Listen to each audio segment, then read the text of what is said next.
Je suis Daniele Cartamantiglia, je suis Alfred dans le spectacle et je suis le jeune assistant du professeur Aponcius et l'amoureux de Sarah. Très bien, merci. Un rôle de composition comme le professeur. Alors, quel a été le premier musical, le spectacle musical que vous avez vu? C'était en Italie, j'ai vu Notre-Dame de Paris de Riccardo Cocciante. C'était le premier musical ou opéra moderne que j'ai vu dans le théâtre. Et j'ai eu envie de commencer à jouer dans cette comédie musicale en fait. Et après, mon premier travail c'était avec lui en Italie, dans notre spectacle qu'il a écrit. Et après, j'ai commencé à aller à Londres, à voir des autres musicals comme Wicked, le Fantôme de l'Opéra, et les classiques. Ouais. D'accord. Donc la révélation pour vous, pour faire ce métier? C'était Notre-Dame de Paris. D'accord. Le premier. Ok. Est-ce que vous avez un musical préféré? Oui, en fait, c'est le Fantôme de l'Opéra. Je suis désolé. En fait, c'est le Fantôme de l'Opéra. J'aime beaucoup les musiques et aussi les chansons du fantôme que j'ai étudiées toujours à l'école d'art dramatique. Et oui, aussi, c'est un autre rêve qui peut être un jour. Alors, votre premier rôle dans un spectacle musical? C'était Roméo, dans Roméo et Juliette de Riccardo Cocciante en Italie, en tournée dans le 2007. D'accord. Et y a-t-il un rôle que vous avez préféré interpréter? Vous avez une carrière assez oui, tout jeune encore. Oui. Donc je n'ai pas interprété beaucoup de personnages, mais oui, j'aimais beaucoup Roméo dans cette comédie musicale parce qu'en fait il était vraiment proche de moi. J'avais 15 ans quand j'ai joué le rôle et donc aussi Roméo, il est très jeune et il commence à découvrir l'amour, la mort. Et pour moi aussi, comme Daniele, c'était le moment où j'ai commencé à découvrir l'amour. Et c'est ça, et aussi aujourd'hui, dans le rôle d'Alfred, c'est un autre rôle que j'aimais beaucoup et que je rêvais beaucoup d'interpréter. D'accord. Et alors le rôle que vous rêveriez, que vous rêvez plutôt d'interpréter? En fait, un jour, comme j'ai dit, j'espère le fantôme.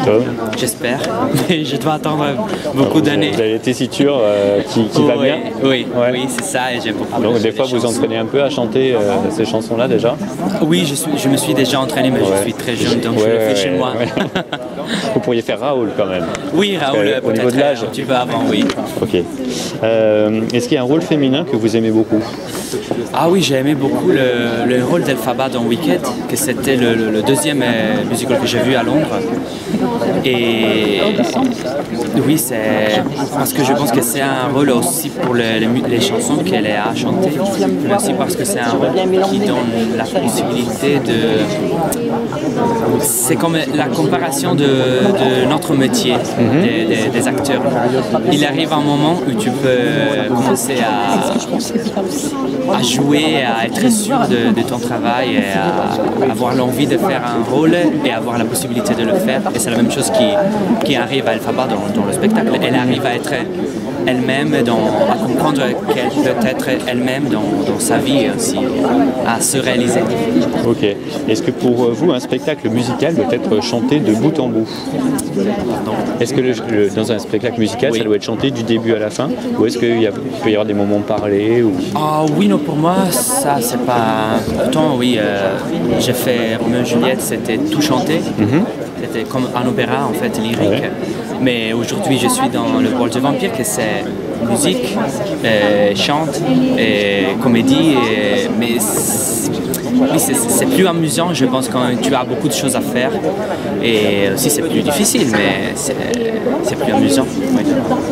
Et qu'est-ce qui est le plus important pour vous dans un spectacle musical? L'histoire, la musique, le texte ou autre chose? Je pense que l'histoire, oui, en fait, c'est très important, mais aussi je pense qu'il faut que quand tu as une bonne histoire, il faut que tu aies de la bonne musique pour la supporter. Parce que des fois, il y a des très, très belles histoires ou des très belles comédies musicales avec une bonne histoire, mais avec des musiques qui ne sont pas assez bien comme l'histoire. Et donc, tu perds beaucoup des émotions que tu peux avoir.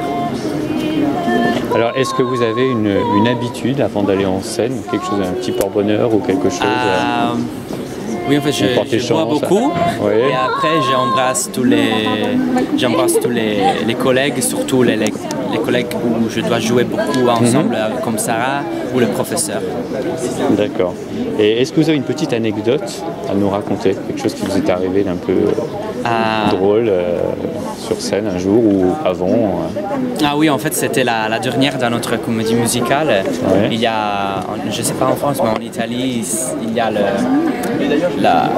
toutes les fois que tu as la dernière représentation, et les acteurs entre eux, ils font des petits jeux. Ouais. Et donc j'étais dans Peter Pan, le musical, et j'étais un des deux frères de Wendy. Et à la fin, je dois me mettre dans le lit, et le lit, c'était tellement mou d'eau avec du savon. Et j'ai terminé le spectacle avec tout mou. Ok. Juste une dernière question pour finir. Un petit message pour le public qui viendra vous voir, qui viendra voir le bal des vampires. J'espère que vous pouvez amuser dans la salle comme nous dans les répétitions et dans le plateau, parce que je pense que c'est un spectacle magnifique.